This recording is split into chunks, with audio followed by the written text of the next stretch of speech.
Let's face it, running your own interior design business can feel overwhelming. But guess what? You don't have to do it alone. I am so excited to introduce a brand new way to get the support you need. One-on-one mentorship with me, Laura Thornton, your interior design bestie. In just one focused hour, we'll dive into whatever you need most, whether that's pricing strategies, client management, presentations, attracting clients, building up a repeat business, or just getting out of the hamster wheel. You'll get clarity, strategy, and expert advice based on my 28 years of running a thriving business and over the last decade, a seven-figure design firm. This is your chance to get real answers to the questions you've been dying to ask from someone who's actually been there and is currently still walking the walk. Book your session as you need it. There are no strings attached. You'll walk away with personalized, actionable advice that you can implement right away.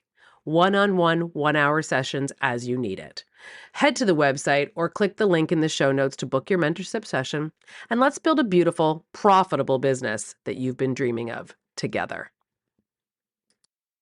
Welcome to the Business of Beautiful Spaces, a podcast that's specifically for interior designers and decorators. This is the podcast for designers and decorators who love creating beautiful spaces, but also know that building a profitable business is what makes it all sustainable. Hi, I'm Laura Thornton, and after nearly 30 years in the interior design industry and building a seven-figure design firm, I know firsthand how lonely it can feel running your own business. Making big decisions without a boardroom, without a business partner, or another executive team member to walk things through. That's exactly why this podcast exists. Think of me as your interior design bestie, the place you come for honest conversations, real action items, and a clear to-do list that you can apply today to move the needle forward and improve your bottom line. And if you can't get the answers you're looking for here, one-on-one mentorship with me is always available because no designer and decorator should have to figure this out alone. My goal with every episode is simple: to help you build a more profitable, confident design business and propel you into sustainable, successful future. So let's dive in. Welcome back to the Business of Beautiful Spaces. Let me ask you a question. How much of your week is spent creating beautiful designs, and how much is spent writing emails, preparing proposals, organizing notes, chasing vendors, updating spreadsheets, and trying to remember what still needs to get done? Be honest. If you tracked it, would you like the answer? Here's the thing. You don't start a design firm to become a full-time administrator, but interior designers are creative professionals who are running a genuinely complex business. And we manage our clients, our contractors, our vendors, timelines, budgets, deliveries, damages, installations, and hundreds of small decisions on every single project and every single day. And this is where AI can become super, super useful. So now I want to set the ground rule for this whole episode because it matters. And AI is not here to replace your creativity, your judgment, your relationships, because we've all heard the ads on social media. Oh my God, Claude just decimated interior designers, and what I'd call BS. But it cannot walk into a room and read your client's energy the way that we can. It cannot feel the quality of a fabric. It cannot manage the emotions of a renovation, and it cannot replace the trust that you have built with your trades and with your clients. So what it can do is move you through the repetitive administrative tasks and help you work faster. And it gets you past that blank page. It can optimize information. It can help you create first drafts. It can help you spot missing details, and it can turn scattered thoughts into something that you can review and refine. So AI should not be making any of your final decisions, but it could be helping you reach the decisions with more speed and more clarity. And you can hold on to that distinction because everything I'm going to share today depends on that. So I've got 10 practical ways that designers can use tools like ChatGPT and Claude from the first inquiry all the way through to procurement. And you don't need all 10 this week. So pick one task that regularly drains you, and let's start there. So how do we turn notes into a clear brief? Okay, let's start at the very, very beginning. You get a new inquiry. And by the time that first conversation is over, your notes might be spread across a form, an email thread, a notepad that you scribbled notes on, and AI can turn all of that into one clear project brief. Hand it your notes and ask it to organize everything into categories: the client's goals, the rooms involved, the timing, estimate the investment, design concerns, decision makers, the next steps. Now, I'm going to just pause here for a second, and this is a shameless plug. However, if you have not used AI in the past and you're overwhelmed by it or don't even know where to start, we did create here at the Business of Beautiful Spaces a guide to help you with that. So there's one for ChatGPT, there's one for Claude. I'm going to be honest, I think ChatGPT is easier to learn, especially when starting out. And if you don't know how to even or where to begin, this is the perfect guide for you. So this will walk you through how to set up your account, then how to create chatbots. It will help you upload your information into it. It'll teach you step by step what to do so you can start using this in a proficient way.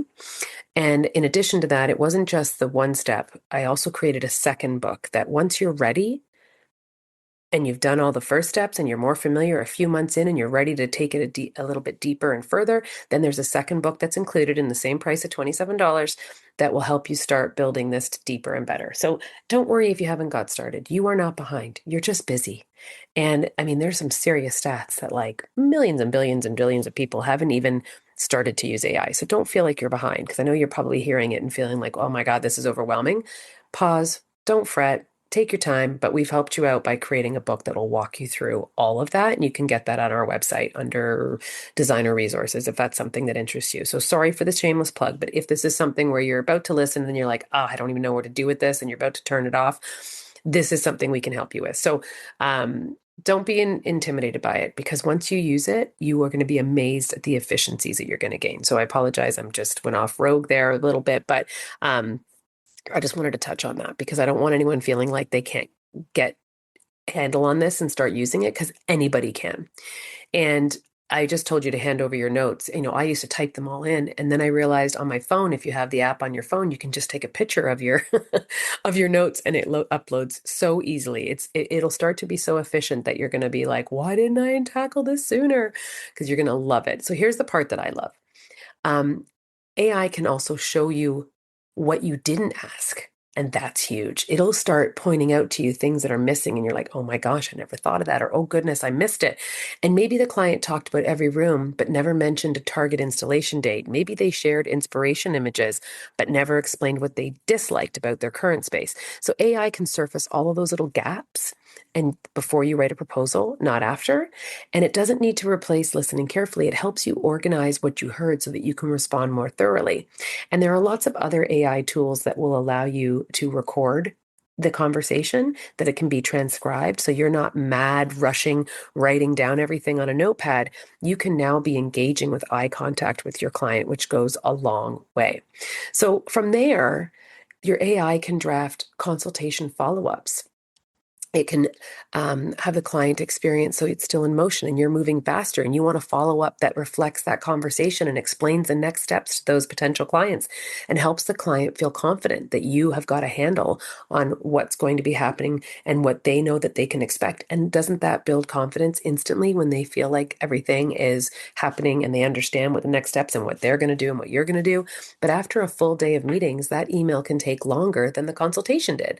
So give your AI your notes and ask for the first draft, summarize the client's priorities, confirm what you discussed, explain what happens next, and keep it in your brand voice. You're going to teach your AI, whichever one you decide to use, you're going to teach it how you speak. You're going to give it examples of your emails or anything that you've given in the past or you've written in the past, so it can start learning how you speak and how you would answer something. And then it sounds like you. It sounds genuine. Now, I wouldn't just copy and paste and send it. I do finesse it so that it does sound like me. But as the AI gets better and faster at learning about you, it's going to do that automatically. So you still do need to review every sentence and check every promise, date, and fee, because it also can hallucinate and get things wrong. But as you get using it more, it will learn all of that. And the task that used to take you 30 minutes becomes quick, and the edits become quick, and you're never starting on a blank screen wondering, where should I begin?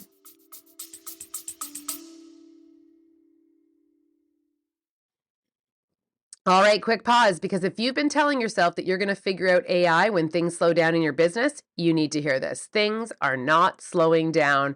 And if you felt that low-key pressure like you're falling behind, it's not because you're not capable. It's because you're super busy running your real design business and you don't have time to become the tech person that you think it requires to keep up. So here's the good news. You don't have to understand everything AI can do. You just need a clear starting point, one that begins at the very beginning and walks you through step by step in a way that makes sense for interior designers.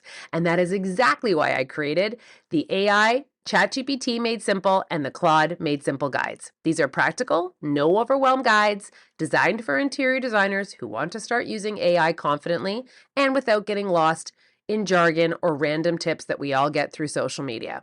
And when I say from the beginning, I really mean it. We start with the basics like words, chat, the GPTs, chatbots, LLMs. What do these actually mean? So you can feel grounded instead of confused. Then we walk you through step by step how to create your own role-based AI assistants for your business so you can build the support that you wished you've had for decades.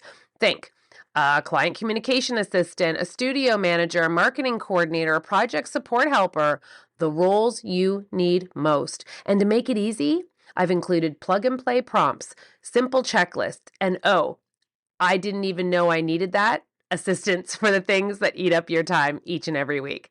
So here's what happens when you have a plan like this. It gets so easy, you'll honestly wish you had done it sooner.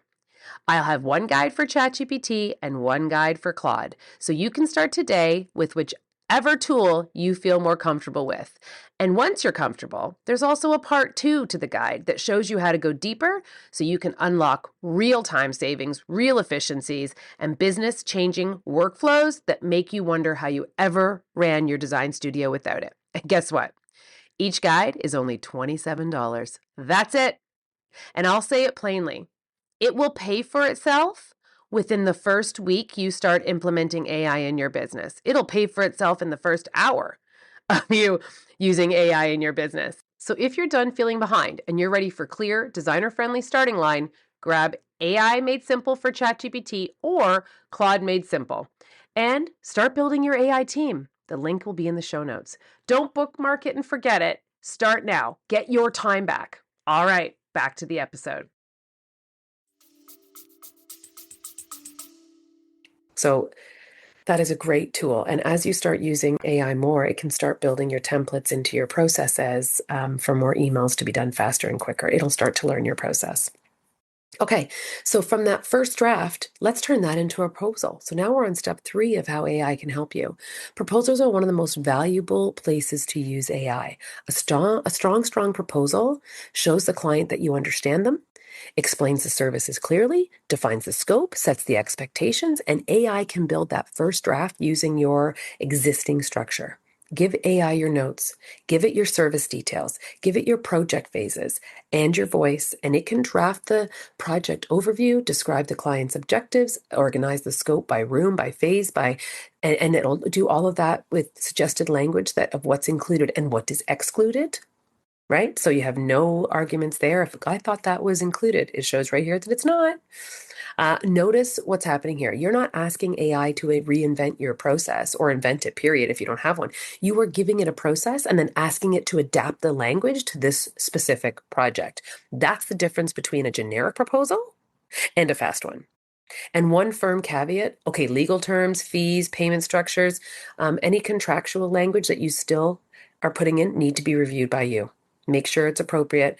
Make sure that it still is your lawyer or your accountant's jargon, and AI will create the draft, but you are still responsible for the proposal and making sure that it is accurate. Okay, so from there, you're going to use it to clarify scope and spotting any missing information. So scope creep is obviously, we all know, one of the fastest ways for us to lose our profit on a design project. The client believes something was included, you believe it's outside the agreement, and 6 months later, you're doing extra work for free. So AI can act as a second set of eyes on your scope of work. Ask it to look out for vague language, missing responsibilities, or anything the client could misread. Does that proposal state how many revisions are included? Who coordinates the contractor? Are procurement, installation, styling, and traveling times defined? What happens when the client adds another room? So it may raise a question that you have not considered. That doesn't make the suggestion automatically right, but it gives something to evaluate before the proposal reaches the client. So a few extra minutes here prevents hours of confusion and awkward conversations later. Okay, so from there, now we are going to start thinking about how many meetings happen in one project, how many client meetings, how many site visits, how many vendor calls. So we need to figure out how many weeks we think this project is going to go on. How many team check-ins will I need? What about installation planning? What about installation days? How many is that going to be? The discussion is productive, but then the value evaporates because nobody's recorded the decisions. AI can turn those notes and transcripts into concise summary. It can separate confirmed decisions from open questions, and it builds an action list with the owners attached, and like organizing under 5 simple headings. What was decided? What needs approval? What needs to be ordered? And who is responsible? What is the deadline? So simple, so easy. So instead of sending your team 3 pages of notes, you can send a clear record of what happens next. It creates accountability and it kills the endless flow of emails asking, did we ever decide on that? So the other thing I want to talk about in this little area here with the meetings and using this as proposals, client meetings, and you're figuring, I have a chatbot in ChatGPT that is just called proposals, and I've given it all the rules and the things that it needs to know. And I've been using it for over 3.5 years. So now when I do a proposal or a quote or anything, it knows a lot about our business. I've uploaded all of the data and analytics of how many hours a project takes us. It knows what I quoted on the last one versus how many hours it actually took us. So as it keeps learning more and more about individual projects we do, like let's say we did 10 kitchens in the last 2 or 3 years. It will know so much data and analytics about our kitchens that the next time I need to do a proposal on a kitchen, it's going to also break down and tell me this is how many hours it took you the last time. This was the level of complexity, and this is how many hours it took you to do for you and your team. And now I can make a very concrete, profitable decision on how much I'm going to bill or propose in my design fees for the next one. So these are ways that it can really help you get really efficient. Okay, so let's move on to step 6. So you're going to build project checklists and timeline. So every project has repeatable steps, right? Our processes. And I'd wager that some of yours still live entirely in your head because that's what happens when you're running a business. So describe how you currently run a project, how you onboard. Tell your chat bot or Claude or whatever AI you want to use to talk about your site measurement trips, talk about the concept development, presentations, revisions, documentation, procurement, installation, and the deficiencies and the closeout. AI can organize this into a draft workflow, then build focus checklists for specific moments in your process, like preparing a presentation, completing a site measure, or planning an installation. So we have things that we put into our presentations each and every time, like we have disclaimers on every drawing that says not to scale, cannot be used for construction. If it's a rendering or an AI photorealistic rendering, that is that this is not to be used as litter. Like we have just things that like we have to remember every single time. And sometimes we are racing on a clock and things get forgotten. But now we have checklists.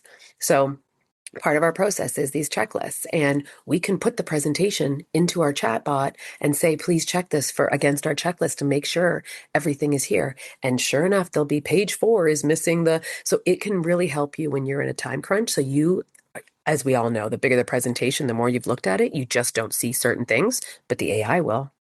Or it'll call out some things that maybe don't make sense.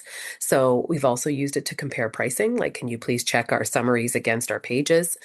Endless amount of places you can use this here, but the checklists and timelines are huge. So the goal is not a 50-item checklist that nobody uses. The goal is to capture the important steps so that your team and yourself are just not relying on memory. It becomes gold the moment that you realize this documented process makes training easier, keeps quality consistent, and stops details that are slipping through the cracks. Okay, so let's move on to 7. We can use AI to compare products, quotes, and specifications. Designers spend an enormous amount of time gathering and comparing information. 3 sofa options, several lighting quotes, and a vendor revised spec that may not match what you asked for. You can use AI to organize whatever you give it into a comparable table. Dimensions, materials, lead times, pricing, finishes, whatever criteria matters to your project, and then it can flag what's missing. One quote doesn't include freight. One product has no conferred lead time. One option is wrong for the wall width. Now, the non-negotiable, verify everything against the source, dimensions, price, qualities, and lead times get accepted without checking the original quote or vendor communication. So AI can organize all those comparisons for you, make the specification. In addition, I have used it to shop for me. This is what I'm looking for. Find me the best price. My job is not to find the best price for my clients. Normally, I use the same vendors over and over and over again, but we've had it recently now. We're finding that lead times are really killing us. And if I have to find something that I've already specified the client has paid a deposit for, and now it's not going to make it in time, I have used it to try and find it. Where else can I find it? If it's the best price, or where does somebody have it in stock? And shockingly, it can really help you with that as well. Okay, number 8. Procurement is where a small mistake gets super, super expensive. So the wrong quantity, the one missing finish, one outdated price, and suddenly our budget and timeline are both in trouble. AI can help us with that. You can compare the proposal against the spec sheet, your quote, your order tracker, your flag missing fields, inconsistent descriptions. You get my drift. So let me say clearly this one. AI never gets final authority or places approval on an order. Every critical detail gets confirmed by a human against current vendor documentation. AI helps you review it faster, but your verification protects the project. Okay, so procurement generates a mountain of communication, requests, updates, confirming lead times, delaying items, report damages, coordinating deliveries, So AI can draft all of these for you. Give it the facts. Ask for the email so it's clear, calm, and appropriate. Okay, so you can, for a vendor, it might be a request for a revised ship date. For a client, it might be a weekly update on what's arrived, what's in production, and any decisions that have been made. Okay, so it can really shift the tone on a request, and that matters because I know I write very curt emails. I've been told multiple times that it almost comes off rude, and and really, it's not meant to. It's that I'm just trying to get it out of my head and off my to-do list and out. So I don't do a lot of finessing with, hope you're enjoying the sunny weather, and maybe I should, because killing it with kindness is a much better way to get what you always want out of it. But the things are that when you do send a lovely client about a minor delay, a very different email. Sorry, let me just rephrase that. So if I sent a client, a client who's lovely, a lovely email about a minor delay, I might take a different tone with writing to a vendor who has made a repeated error that now needs urgent attention. So AI will help give you that starting point, and then it might even add in the relationship knowledge and might help you finesse that in a way that doesn't come off rude or short. Okay. This is a big one. Creating your SOPs, otherwise known as standard operating procedures. As your business grows, the process cannot live in your head anymore. The team or the future team needs to know how to get the work done. So you can use AI to explain in your own words how your firm handles a new inquiry, prepares presentations, report damages, deficiencies, or how you close a project.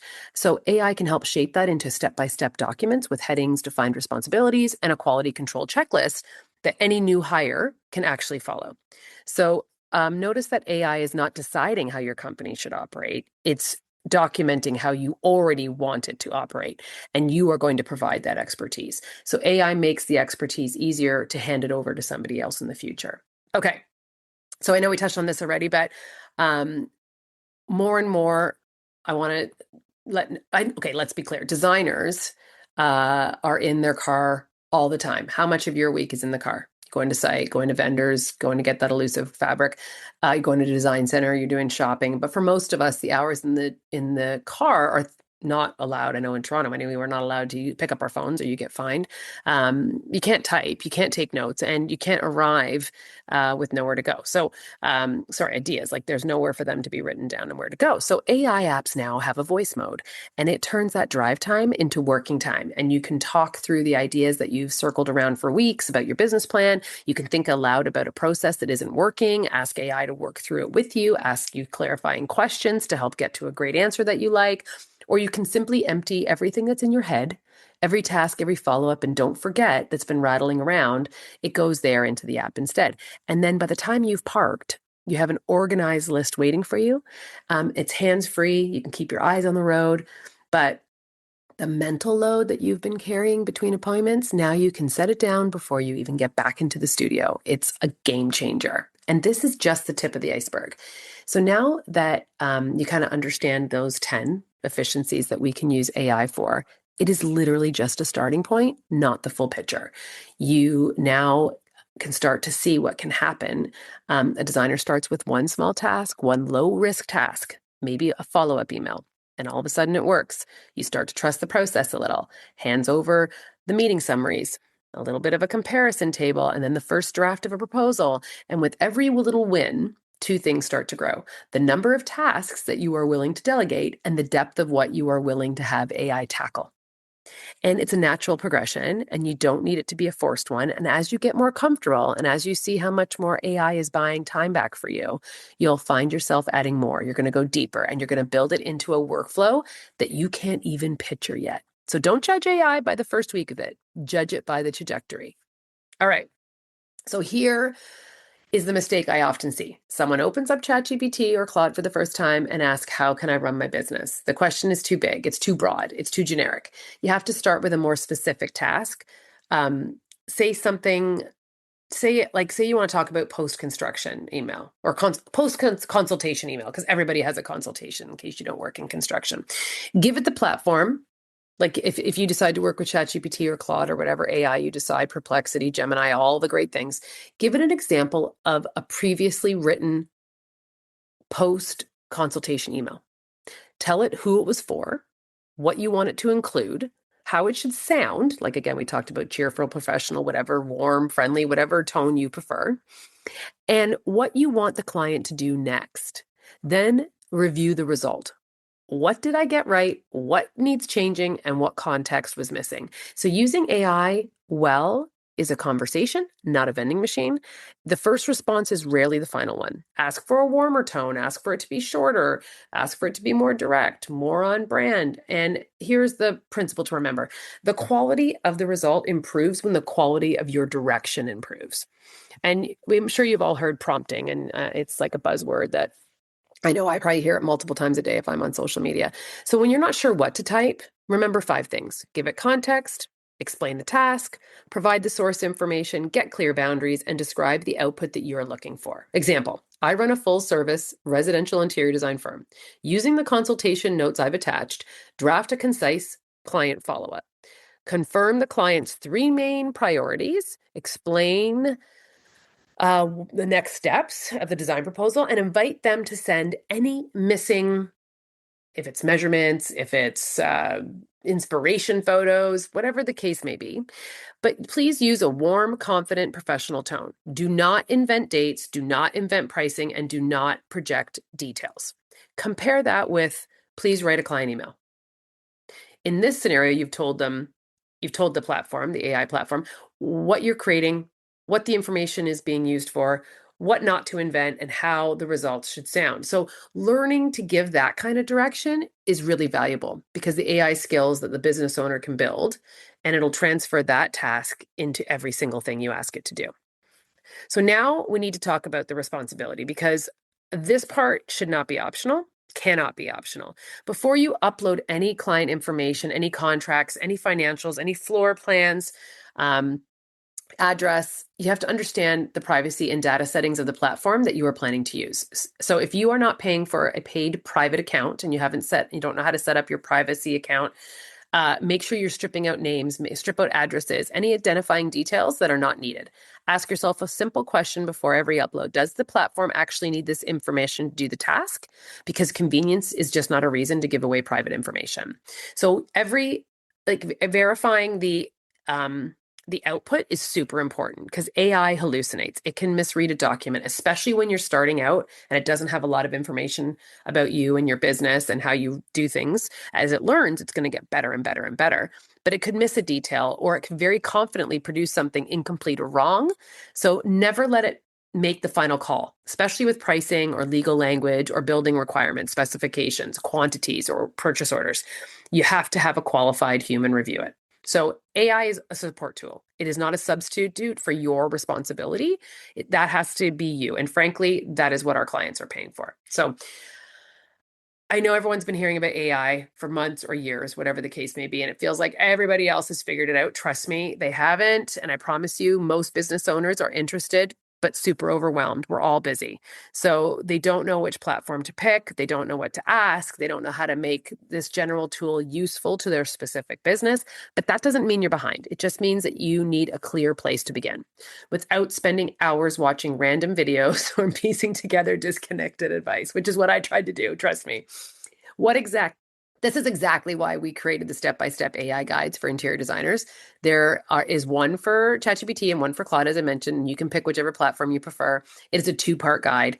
Part one walks you through all the foundations, from everything to what is a chatbot, what is LLMs, all the things, all the basics. And that way you're comfortable applying it to your design business right away. But part two, once you're ready, which will not be right away, it should be a couple of months after you've been using it, takes you deeper and the more ways that you can use AI to improve your results. So you don't have to master everything at once. Just learn one task, one useful task, practice it, build from it, because the real goal is not using AI that everyone's talking about. It's saving you time where time is being wasted or where you could be more efficient so that you have more space for the work that truly requires you, or you gain it back into your personal life. Or you become more profitable, like you can take on more capacity. So your creativity does require you. The client relationships for certain require you. Your leadership requires you. But that first draft of a routine email or an email that needs to be finessed because it's an ugly topic that probably takes 30 minutes, that doesn't need to be you. That could be done in 3 or 4 minutes with the help of an AI bot. Okay, so this week, how about you try identifying one repetitive task that regularly takes you longer than it should? Choose something super low risk, easy to review, whether it's organizing meeting notes or drafting that follow-up email. How about creating a simple checklist? Maybe it's for your consultation checklist, something that you need to pack in the bag before you go, whatever it is. Turning that voice note into a project summary. So write down the steps that you currently take, and then use a chatbot, whether it's or whatever platform you prefer, ChatGPT, Claude, Gemini, Perplexity, all the great things, and let it create the first draft. Don't measure the success by the first result, but ask it to ask you better questions. Did it save you from a blank page? Did it organize information? Did it reveal the step that you'd forgotten? Did it shorten the task time? And this is where value begins. AI is not about replacing the designer. It is about supporting the business owner behind the designer. So from inquiries to proposals to meeting notes, project comparisons, procurement, client updates, there are so many places that AI can take repetitive work off your plate. Use it thoughtfully. It'll help you communicate more clearly. It'll help you document your processes. It will help you reclaim real time. But the expertise, the creativity, the final judgment on all the client relationships still belong to you. You are not falling behind because you haven't mastered AI yet. You are learning a new business tool. And a new business tool takes time and guidance. So our step-by-step guides are here to help you. I know it sounds like a shameless plug. It's not, but if you don't know where to start, that's a great tool. They're super cheap at $27, but you will find details here in the show notes or on our website. Before you go, a completely free way to support this show is to leave us a hopefully 5-star rating on Apple or Spotify or anywhere you listen to this podcast. Tell us what you love and which business topics you'd like covered next, because it really helps us review and it helps other designers find the Business of Beautiful Spaces podcast for interior designers, which is the goal. The goal is to help designers be more profitable in everything that they do with their business.